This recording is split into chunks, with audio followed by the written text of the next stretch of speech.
mulai satu tema besar di dalam bulan keluarga ini. Kami merindukan ada damai sejahtera di tengah-tengah keluarga kami. Itu bukan karena kami mampu, tetapi kami hanya mau bersandar pada pertolongan Tuhan. Mungkin ada selama ini dalam keluarga kami ada tembok-tembok yang begitu tebal, bahkan sulit untuk diruntuhkan, sehingga ada pemisah di antara kami, antara suami dengan istri, antara orang tua dengan anak, bahkan antara kami dengan saudara-saudara kami. Hari ini biarlah firman-Mu mengingatkan kami. Firman-Mu bukan menjadi pemisah, tetapi firman-Mu sungguh boleh menyatukan kami di dalam keluarga kami masing-masing. Oleh karena kami membuka hati kami membuka telinga kami untuk Tuhan berbicara secara pribadi kepada kami. Kami tidak perlu malu di hadapan Tuhan. Kami tidak perlu merasa kami rendah, tidak layak, tetapi kami berharga di mata Tuhan. Berfirmanlah Tuhan, kami siap untuk mendengar. Dalam nama Tuhan Yesus kami berdoa. Amin. Mari Bapak Ibu kita membaca di dalam satu bagian firman Tuhan hari ini. Firman Tuhan hari ini terambil di dalam Kolose 3 ayat 12 sampai dengan ayat 17. Mari Bapak Ibu kita membaca bagian firman Tuhan ini. Kolose 3 ayat 12 sampai ayat 17. Demikian firman Tuhan. Saya membaca ayat 12, Bapak Ibu membaca ayat yang ke-13, terusnya bergantian kita baca sampai ayat 17 dan ayat 17 kita akan baca bersama-sama. Mari kita membaca bagian ini. Karena itu, sebagai orang-orang pilihan Allah yang dikuduskan dan dikasihinya, kenakanlah belas kasihan, kemurahan, kerendahan hati, kelemah lembutan dan kesabaran.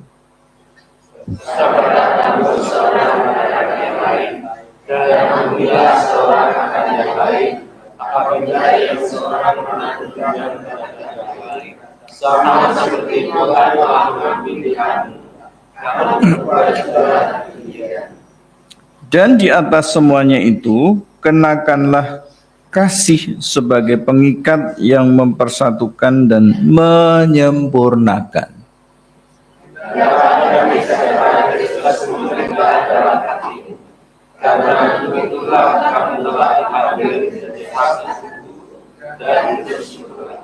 Hendaklah perkataan Kristus diam dalam segala kekayaannya di antara kamu, sehingga kamu dengan segala hikmat mengajar dan menegur seorang akan yang lain, dan saling menyanyikan mazmur dan puji-pujian dan nyanyian rohani. Kamu mengucap syukur kepada Allah di dalam hatimu bersama-sama, dan segala sesuatu yang kamu lakukan dengan perkataan atau perbuatan, lakukanlah semuanya itu dalam nama Yesus, sambil mengucap syukur oleh Dia kepada Allah Bapa kita. Bapak Ibu, pernahkah Bapak Ibu merasa seperti ini? Jadi di rumah itu ada senyum, tapi sekaligus ada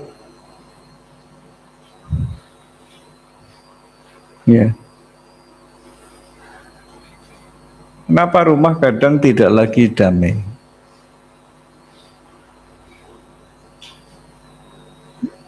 Mari kita coba, kapan terakhir di dalam rumah ini ada damai?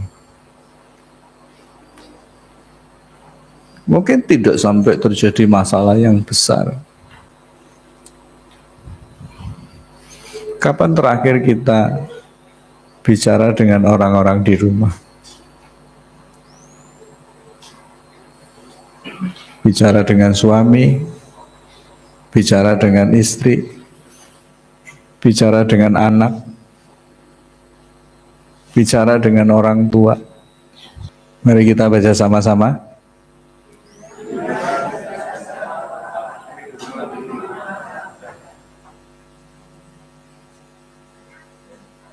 Amin. Nah, kalau amin berarti terjadi itu.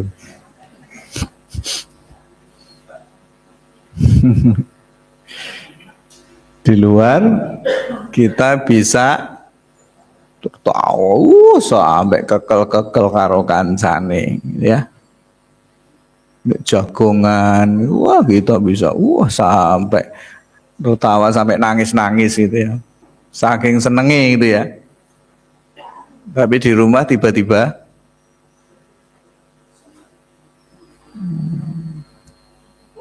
mingkem kelakap. Tidak tahu kenapa. Kita ngomong sama orang itu kayaknya nggak ada beban gitu ya.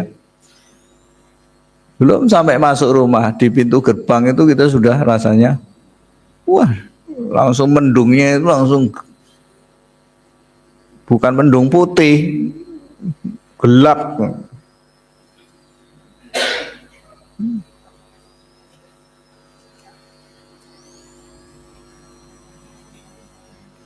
Termasuk orang Kristen. Shalom, puji Tuhan, ya. Di gereja kita salaman, wah begitu ramah gitu ya. Sampai di rumah, ramah berubah menjadi marah.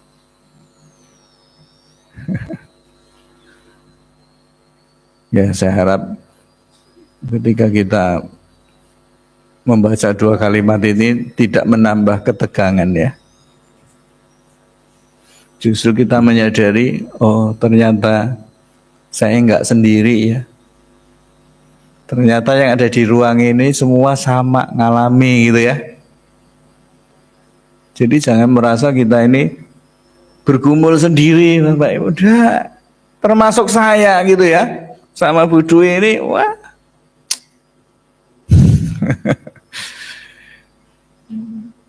Tapi ya itu yang kita punya, Bapak Ibu.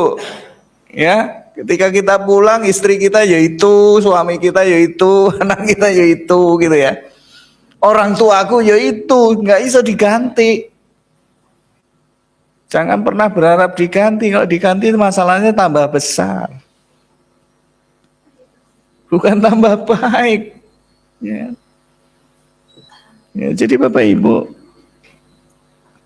mengapa rumah yang tadinya itu nyaman sekarang berubah menjadi, maaf, seringkali orang katakan rumahku kayak neraka gitu. Kok tahu-tahu nang neraka gitu loh.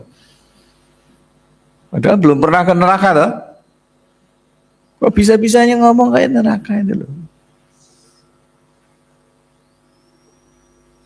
Ya sama, rumahku surgaku gitu ya. Kadang-kadang ya juga terlalu berlebihan juga gitu ya.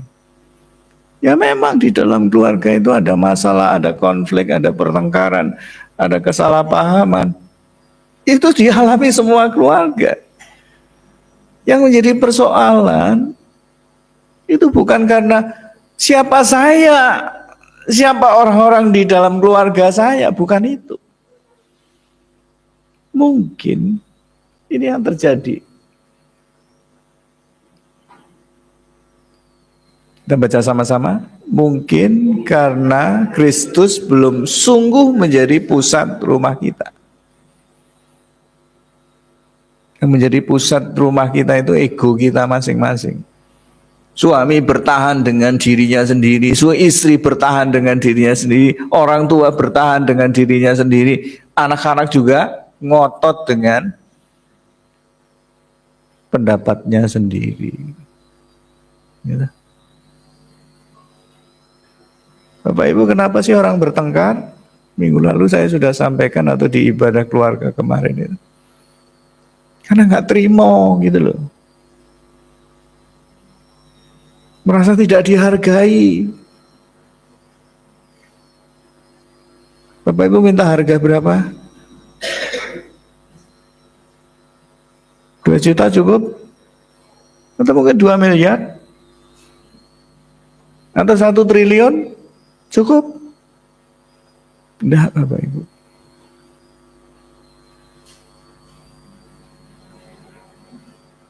Kemarin saya ikut ibadah syukur di almarhum Pak Peng An.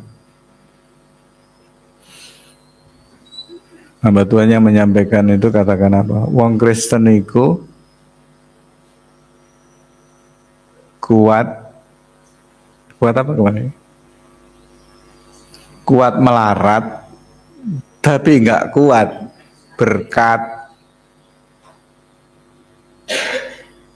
Pertama saya bingung ya, apa yang dimaksudkan ya? Kuat melarat, Bapak Ibu, kita itu tahan kalau kita itu miskin itu tahan ya. Tapi nggak kuat berkat. Kenapa? Nah, betulnya kasih contoh gini. Waktu belum bekerja, belum buka usaha, Pak Pendeta tolong doakan supaya saya dapat pekerjaan, supaya usaha saya maju gitu ya. Tapi ketika pekerjaan sudah didapat, usaha lancar, loh minggu lalu kok nggak pergi gereja? Aduh Pak Pendeta, banyak pekerjaan saya. Aduh Pak Pendeta, usaha saya sekarang lagi lancar. Minta maaf. Minggu depan saja, minggu depannya nggak datang lagi Bapak Ibu. Nah kira-kira kalau kita jadi Tuhan supaya kita ketemu Tuhan, caranya gimana? Berkat itu diambil Bapak Ibu. Ya supaya datang lagi sama Tuhan. Ya tentunya kita nggak mau seperti itu. Tapi hari ini Bapak Ibu, sebenarnya supaya keluarga kita damai itu pertanyaannya ini. Apakah Kristus itu sungguh menjadi pusat di rumah kita? Atau kita sendiri yang memerintah di rumah kita? Dari apa yang kita baca, ya, Paulus ingin mengingatkan kepada setiap keluarga-keluarga Kristen. Kita ini masih Kristen, tapi tidak lagi menempatkan Kristus sebagai dasar rumah tangga kita. Makanya tema kita hari ini adalah Kristus adalah dasar. Ya. Dia menjadi dasar damai sejahtera di dalam keluarga. Kita akan belajar dari firman Tuhan ini bagaimana hidup sebagai keluarga yang dipenuhi damai. Jika Kristus menjadi pusat di dalam keluarga kita. Tanya sama anggota keluarga masing-masing.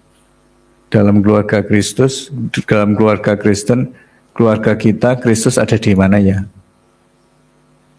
Tanya sama suami, sama istri, sama anak, sama orang tua. Kristus ada di mana? Jangan-jangan Kristus ada malah di luar gitu ya. Ya. Mari kita lihat di ayat 12 sampai 14 Bapak Ibu. Kalau kita membaca di sana ada kalimat di ayat 12 khususnya, kenakanlah belas kasihan, kemurahan, kerendahan hati, kelemah lembutan, dan kapan hari Bu Dwi ditanya, mau didoakan apa Bu? Biar sabar. Ya, saya pikir ini kebutuhan semua orang ya. Cuman justru semakin kita itu mengejar kesabaran nggak datang-datang. Yang datang malah kejengkelan.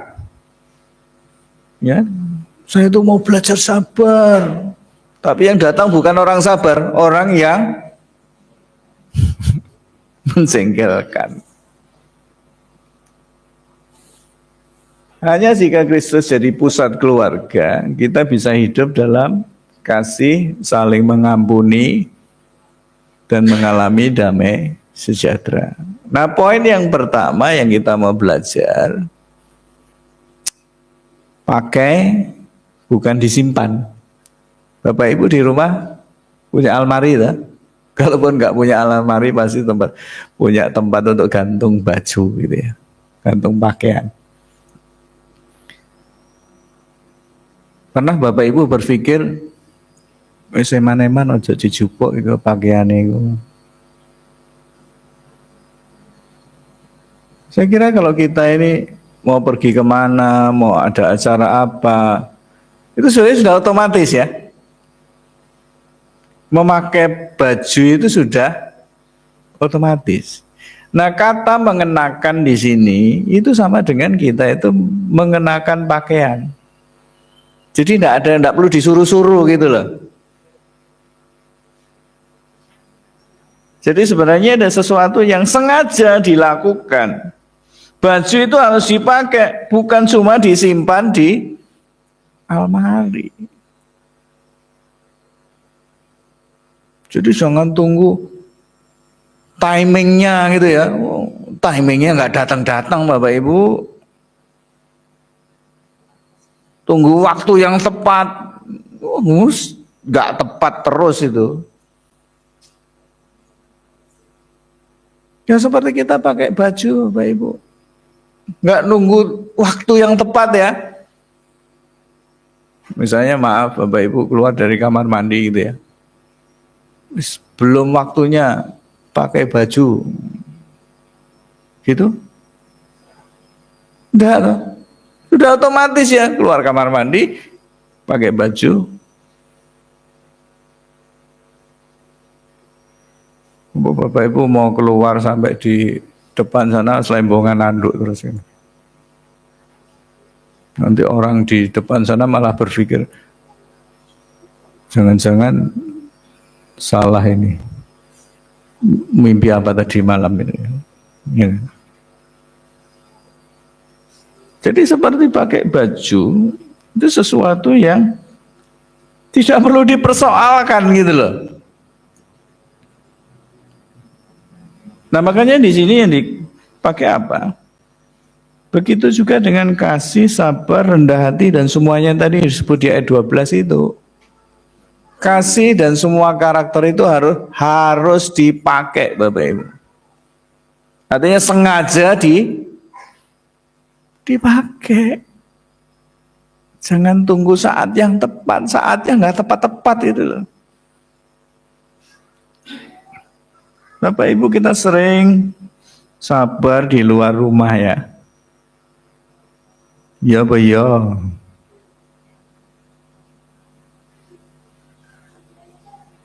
Kalau ngadepin orang luar, apa yang bisa saya tolong? Perlu apa? Tapi di rumah, gitu, Pak, perlu apa? Bu, perlu apa? Nak, perlu apa? Bapak Ibu perlu apa? Anak-anak tanya sama Pak. Anak-anak pernah tanya gitu? Kalaupun pernah, kapan terakhir tanya kayak gitu? Tak jupuk nih ngombe ya.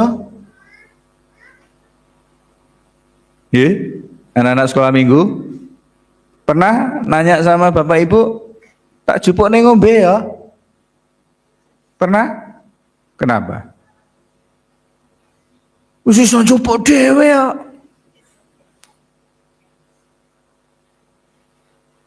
Padahal Bapak Ibu orang tua kalau di rumah kalau anak ibu butuh apa-apa, Pak, butuh kok niki, Bu, tuh kok niki. Ngomong, enggak, tahun depan aja. Pernah? Enggak kan?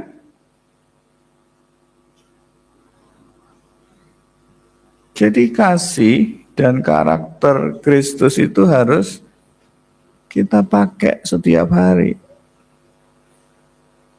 Seperti kita mengasihi orang-orang di luar rumah, demikianlah kita juga harus buktikan. Jangan kita ini jadi badut Bapak Ibu di luar rumah.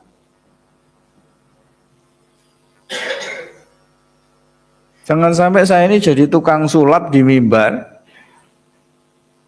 di rumah jadi orang munak.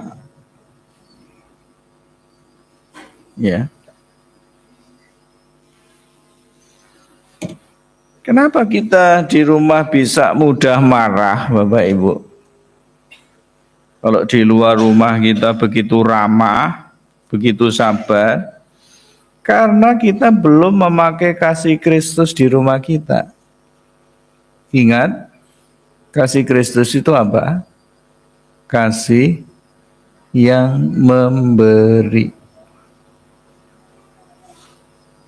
Jadi walaupun orang enggak peduli sama aku peduli sama dia.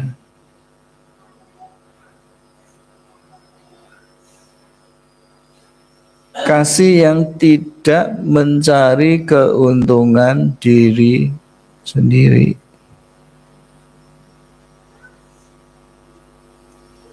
Bukan kasih karena, tapi kasih walaupun kamu menjengkelkan, aku tetap mengasihimu. Karena apa?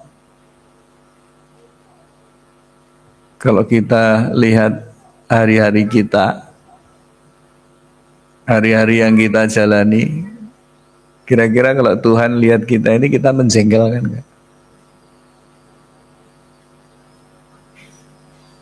Sangat menjengkelkan di hadapan Tuhan. Di mata Tuhan kita menjengkelkan. Tapi Tuhan tetap mengasihi kita. Kita masih diberikan nafas hidup, kita masih diberikan makan, kita masih diberikan rezeki, ya. Kita masih bisa berjalan dari rumah sampai ke sini, walaupun sikile cekot-cekot. Gitu.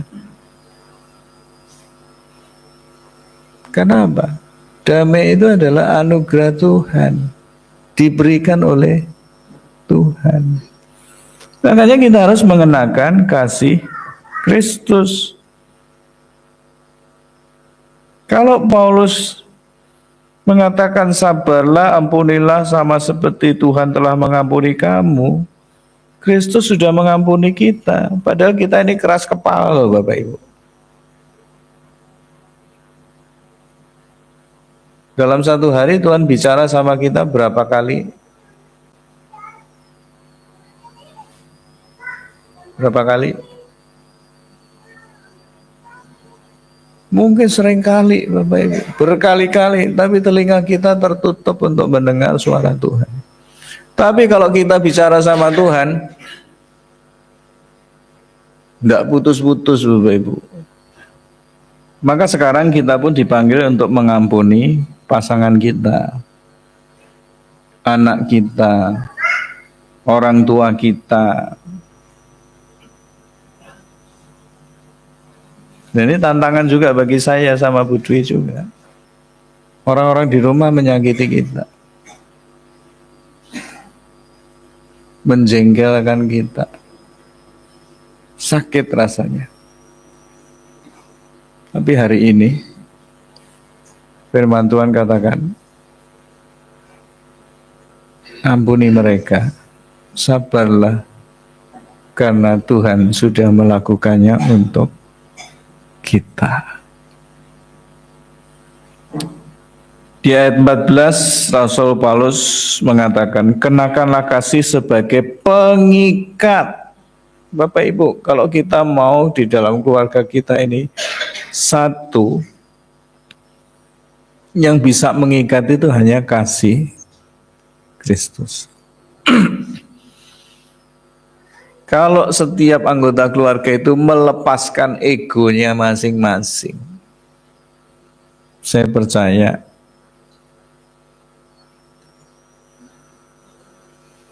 tidak ada kemarahan, tidak ada pertengkaran, tidak ada perselisihan. Tapi yang ada adalah damai.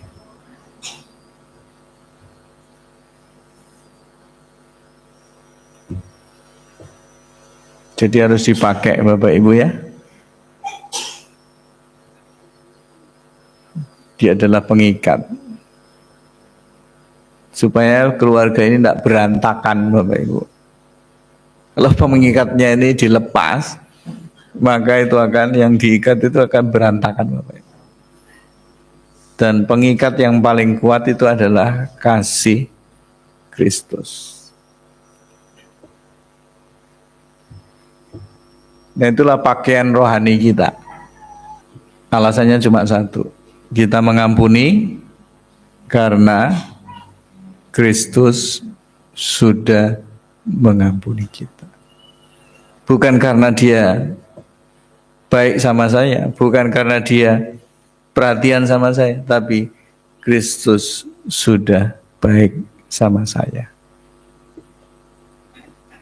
Yang kedua,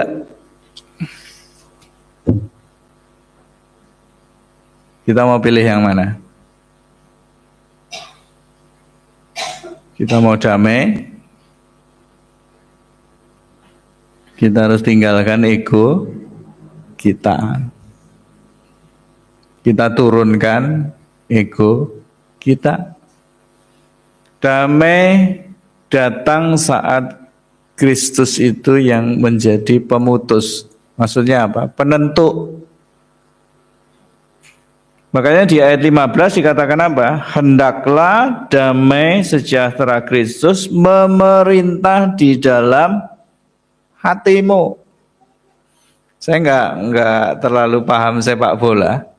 Ternyata di sepak bola itu ada 3 kartu ya. Yang selama ini saya pikir itu hanya 2 kartu. Kartu kuning sama kartu merah. Ternyata ada kartu biru Bapak Ibu. Bapak Ibu yang suka nonton bola pernah lihat wasit keluarkan kartu biru? Pernah? Enggak toh? Di gambar ini ada.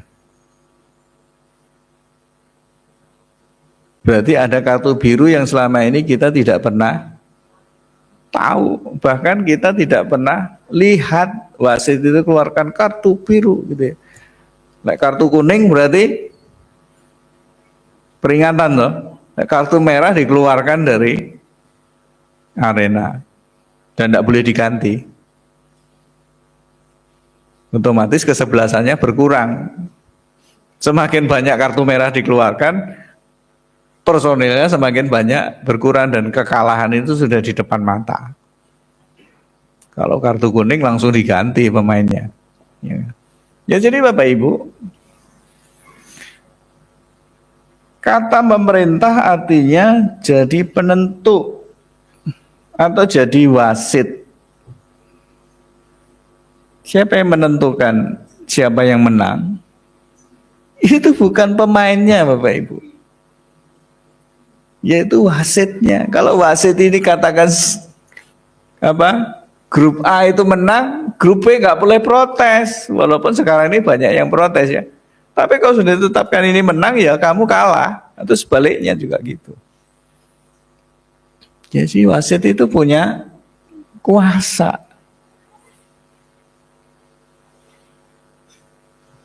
Nah makanya pertanyaan, siapa yang menjadi penentu atau pemutus keputusan di dalam rumah kita? Siapa yang harus mengambil keputusan di rumah kita? Ada yang suami yang mengambil keputusan, ada istri yang mengambil keputusan, ada orang tua yang mengambil keputusan, bahkan ada anak-anak yang mengambil keputusan.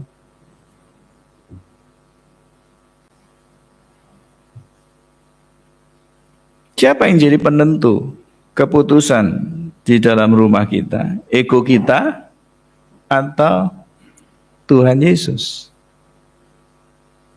Siapa yang memerintah? Ya, jadi kalau yang pertama tadi itu kita sudah mengenangkan kasih dan karakter Kristus. Berarti Yang ada di dalam hidup kita ini adalah Kristus. Nah, seharusnya yang menjadi penentu, pemutus di dalam kehidupan kita, di dalam keluarga kita harusnya ya Tuhan Yesus. Makanya dipakai kata memerintah. Jadi kalau suami istri bertengkar, tunggu dulu, siapa yang harus menang? Caranya gimana supaya tahu kalau harus menang? Sebentar, break dulu. Jangan teruskan pertengkaran kita berdoa dulu. Kita tanya sama Tuhan, siapa yang benar gitu ya. Kalau kita berdoa sungguh-sungguh, saya yakin pertengkaran itu akan selesai gitu ya. Atau kalau sebelum bertengkar, berdoa dulu gitu ya. Tuhan, saya itu jengkel betul sama istri saya jengkel sama suami saya. Sebelum kami bertengkar, kami mau berdoa. Dalam nama Tuhan Yesus, kami mau bertengkar gitu ya. Kira-kira jadi bertengkar gak? Kenapa? Pasti Tuhan tidak izinkan gitu loh. Masa minta izin Tuhan bertengkar? Nggak minta izin sama Pak Dwi, ya mungkin Pak Dwi izinkan ya. Walaupun itu juga salah gitu ya. Kristus itu wasit dalam konflik rumah tangga. Jadi kalau ada konflik di dalam rumah tangga, ya Bapak Ibu tidak salah cari pendeta, cari orang yang bisa menasihati Bapak Ibu, tapi yang terutama adalah cari Tuhan. Ya. Orang cari damai. Tadi lagu itu katakan apa? Orang banyak keluarga merindukan sukacita. Tapi yang terjadi apa? Bukan sukacita yang ada. Waktu habis untuk main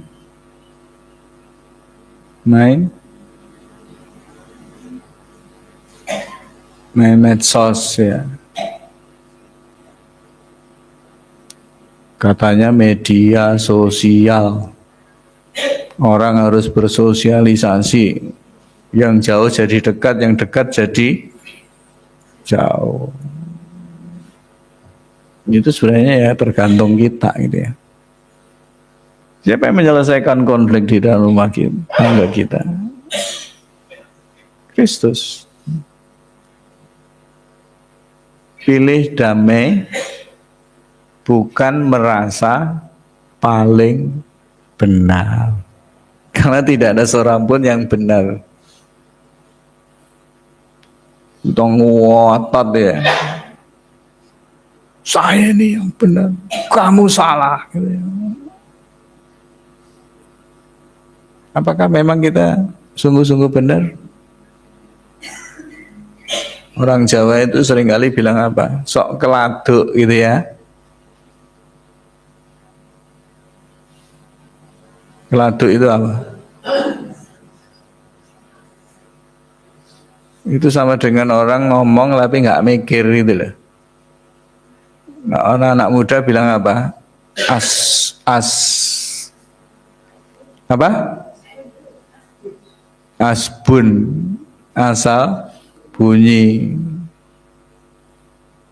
Orang asbun itu dia ngomong baru mikir gitu ya. Sudah ngomong nggak ngaku lagi. Lebih parah lagi itu. Loh apa aku ngomong ngono? Loh berarti kan gak mikir. Dia lupa dengan apa yang dia omongkan, sementara orang itu ingat apa yang dia omongkan. Omongannya sudah nyakitin orang, dia merasa fine-fine saja gitu ya. Hati-hati. Ya, makanya orang yang merasa dirinya benar itu biasanya omongnya lebih panjang Bapak Ibu. Oh berarti Pak Dwi ini ngomongnya Wancang ini merasa benar ya. Ya enggak apa-apa kan Bapak Ibu bilang kayak gitu. Saya juga enggak, tetap akan terima ya. Karena saya merasa bahwa saya ini bukan orang benar gitu loh. Bahkan firman Tuhan katakan apa? Siapa banyak bicara, banyak buat kesalahan. Makanya juga udah aku tak menang. Itu tambah salah gitu ya, nggak ngomong sama sekali gitu. Itu namanya motong itu. Mulai saya aku gak usah ngomong, aku menang aja. Ya menang tapi lek batin ya padha ae to. Ya, jadi Bapak Ibu pilih damai. Jangan merasa benar. Yang terakhir, rumah yang dihuni firman Tuhan. Rumah yang dipenuhi firman. Kalau Kristus sudah memerintah, kita akan lebih memilih berdamai daripada menang sendiri. Kita akan memilih mengalah daripada membuktikan bahwa saya yang benar. Itulah damai Kristus. Damai yang bukan sekedar tidak bertengkar. Belum tentu loh Bapak Ibu, kalau kita lihat ada orang atau keluarga suami istri itu nggak pernah bertengkar, terus kita katakan damai ya. Bisa jadi mereka nggak tengkar karena apa? Satru. Yang tertawa berarti mengaminkan, ngalami gitu ya. Bukan sekedar tidak bertengkar, tapi damai yang hadir karena ada kasih dan pengampunan. Nah itu belum cukup. Yang ketiga ini rumah yang dihuni firman. Makanya di rumah itu penuh syukur dan saling menguatkan. Jadi penghuninya bukan hanya suami, istri, orang tua, anak-anak, tapi ada firman.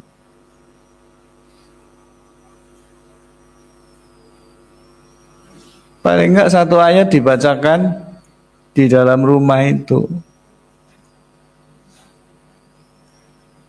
Percuma moco-moco ayat juga enggak berubah. Wis moco dhewe ae. Ya enggak apa-apa. Silakan aja. Tapi akan lebih baik kalau kita ini membacanya bersama-sama. Ya. Hendaklah perkataan Kristus diam dengan segala kekayaannya di antara kamu. Bapak Ibu coba bayangkan ya. Dan bertanya, apakah firman Tuhan tinggal di rumah kita? Atau firman Tuhan itu cuma mampir pas hari Minggu gitu ya?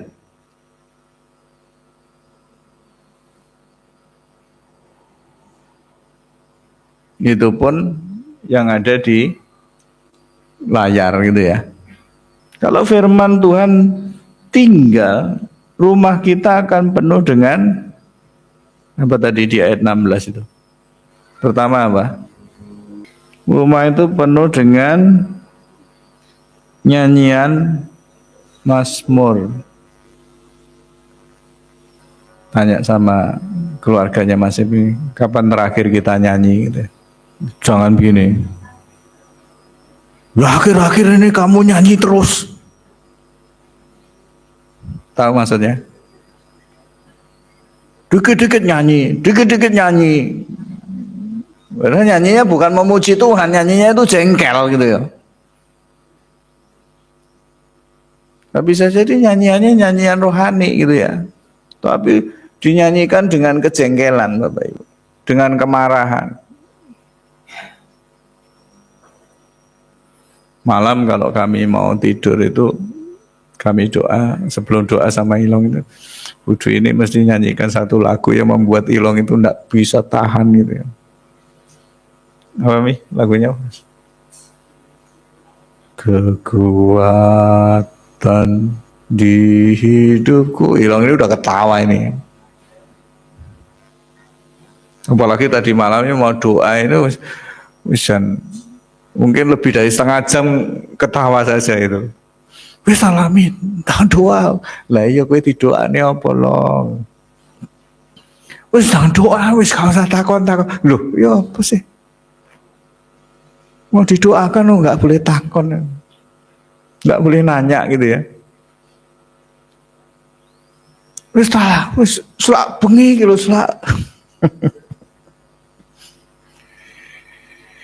Ya Bapak Ibu, kami bersyukur ya di tengah kesakitan ini akhirnya kami punya banyak waktu untuk bercanda sama Ilong. Selama ini dia kerja itu tidak pernah, jarang bercanda.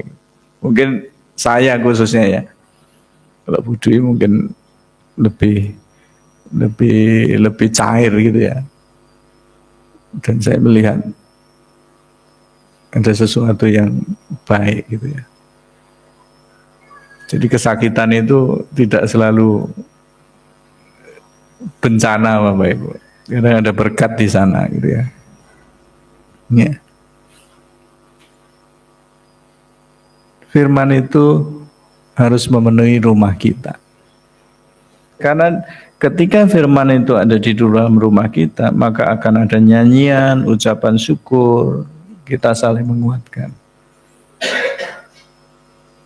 Banyak keluarga merindukan kedamaian, tapi yang terjadi justru pertengkaran.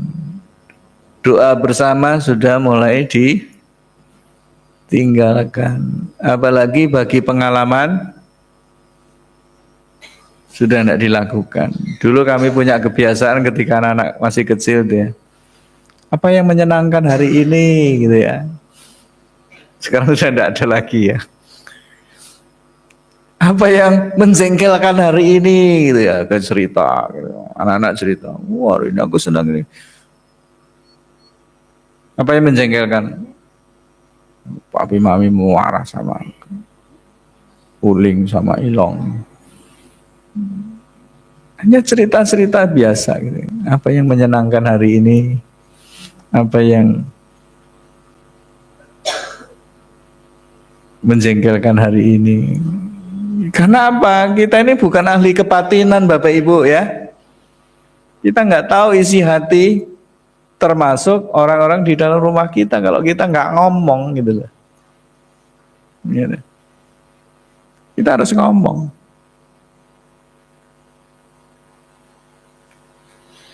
Firman itu adalah pelita. Dan kalau pelita itu mati, rumah itu jadi gelap. Makanya terjadi apa? Kalau kita tinggal di rumah yang gelap, yang ada adalah berita, gosip, keluhan, nada tinggi. Enggak mau itu nyanyi nada rendah, itu enggak mau. Nadanya selalu tinggi. Nah, bagaimana damai itu bisa bertumbuh di rumah kita? Paulus tutup dengan perkataan, lakukanlah semua itu dalam nama Tuhan Yesus. Bapak Ibu, nama Tuhan Yesus itu bukan sekedar penutup doa Bapak Ibu ya. Bahkan ada orang Kristen juga ragu-ragu kalau mau berdoa menutup dengan nama siapa, itu juga ragu. Kadang apalagi doa di tempat umum ya, mau bilang dalam nama Tuhan Yesus untuk didengar orang gitu ya. Makanya terus dalam nama Tuhan. Tuhan siapa? Orang di sekitar kita juga menyebut Tuhan. Tuhan yang mana? Karena kita berpikir nama Tuhan Yesus hanya sekedar penutup doa. Kenapa Paulus katakan demikian? Artinya semua yang kita lakukan, dari membangunkan anak, menyapu rumah, sampai mengatur keuangan, lakukan dengan hati yang tertuju kepada Kristus. Jadi doa kita itu doa yang Tuhan benar-benar dengar. Apalagi anak-anak harus mulai belajar ya. Jangan doanya itu doa sekedarnya ya. Tuhan Yesus saya mau makan, amin. Loh, Tuhan Yesusnya di depan. Ya nggak salah sih. Cuman pahami kalau ketika kamu makan, semua makanan itu adalah berkat Tuhan yang harus disyukuri. Tuhan, makanan ini enak Tuhan, tapi walaupun enak saya nggak tahu apakah makanan ini sehat atau tidak.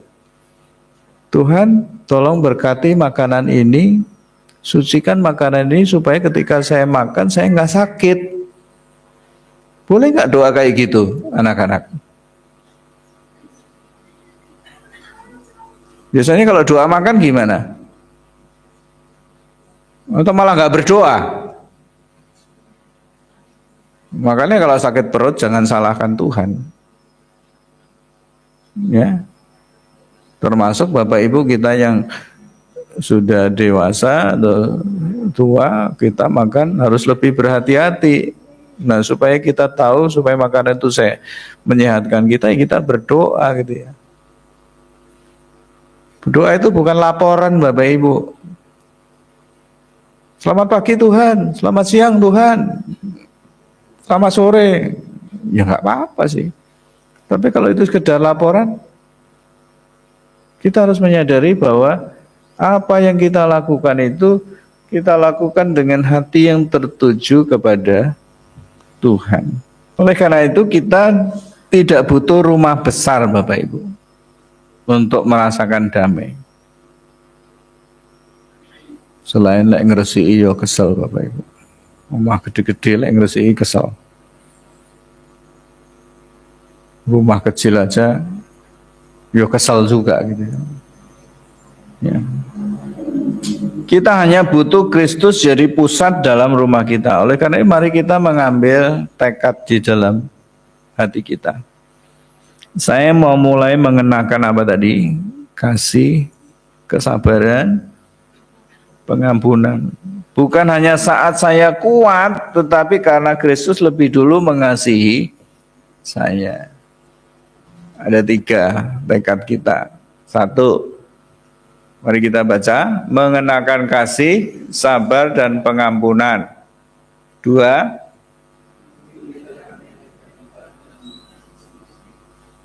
tiga,